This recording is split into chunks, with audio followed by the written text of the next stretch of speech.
ನಮಸ್ಕಾರ ಸ್ನೇಹಿತರೆ, ಇವತ್ತು ನಾವೇನ್ ಇಲ್ಲಿ ಬಂದಿದ್ದೀವಿ, ನವಾಜ್ ಅಂತ ಹೇಳ್ಬಿಟ್ಟು ಇವ್ರ ಹೆಸರು. ಇಲ್ಲೇ ನಮ್ಮ ಹತ್ರದಲ್ಲಿರೋ ಏರಿಯಾದಲ್ಲಿ ಇರೋದು. ಇದೇನ್ ನೀವು ಇವ್ರ ಕೈ ನೋಡ್ತಾ ಇದ್ದೀರಾ, ಈ ಕೈಯಲ್ಲಿ ಏನಾಗಿದೆ ಅಂದ್ರೆ ಈ ಡ್ರಗ್ಸ್ ತಗೊಳ್ಳೋದ್ರಿಂದ ಈ ಇಂಜೆಕ್ಷನ್ಸ್ ಸಿರಿಂಜ್ ಗಳನ್ನ ತಗೊಳ್ತಾರೆ ಗೊತ್ತಾ. ಮೆಡಿಕಲ್ ನಲ್ಲಿ ಹೋಗಿ ಒಂದು ಟ್ಯಾಬ್ಲೆಟ್ ನ ತಗೊಂಡು ಅದನ್ನ ಬಿಸಿ ಮಾಡಿ ಅದನ್ನ ಒಂದು ಸಿರಿಂಜ್ ಆಗಿ ಮಾಡಿ ಅದನ್ನ ತಗೊಳ್ತಾರೆ. ಆ ನರದಲ್ಲಿ ಹೋಗೋ ಜಾಗದಲ್ಲಿ ಪಕ್ಕದಲ್ಲಿ ಮಾಂಸಕ್ಕೆ ಹೋಗಿ ನೋಡಿ ಇಷ್ಟೆಲ್ಲ ಎಫೆಡ್ ಆಗಿದೆ.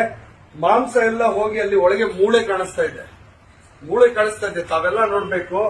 ಇದು ಒಂದು ವಿಡಿಯೋ ಮಾಡ್ತಾ ಇರೋದೇನಂದ್ರೆ ನನಗೆ ಮಾರ್ಕೆಟಿಂಗ್ ಗೋಸ್ಕರ ಅಥವಾ ಬೇರೆ ಏನೇ ವಿಚಾರಕ್ಕಲ್ಲ.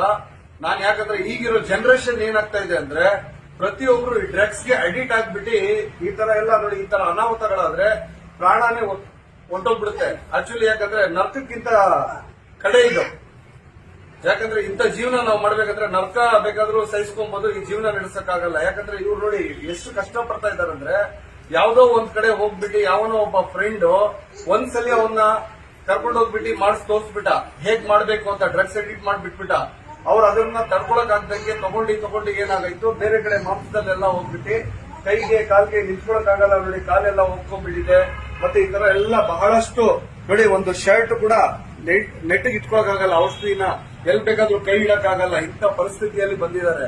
ದಯವಿಟ್ಟು ತಮ್ಮಲ್ಲಿ ಏನ್ ವಿನಂತಿ ಅಂದ್ರೆ